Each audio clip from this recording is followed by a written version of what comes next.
Just got a new belt come in today on the snow day for my Humvee. Let's put it on Humvee.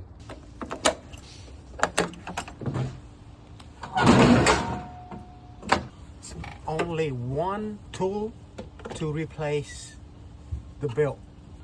See that? It's not supposed to be like that because of this belt kind of loose.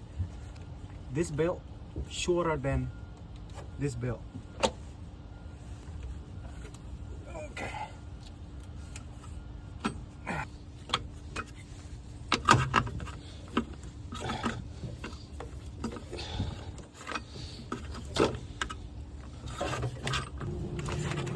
Okay, old belt is off. New belt in.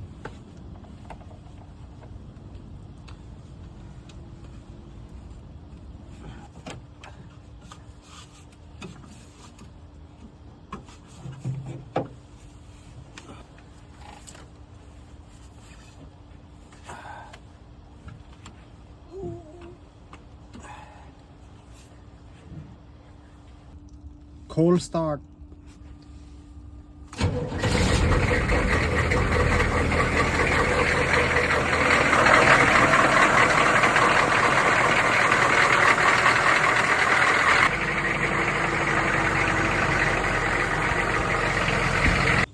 Alright, the fan is not moving right now. Good. This one is 114 inches longer. This is what the original belt on the Humvee. And the one that I just replaced, that is 112 inches. Because longer belt always messed up my tensioner.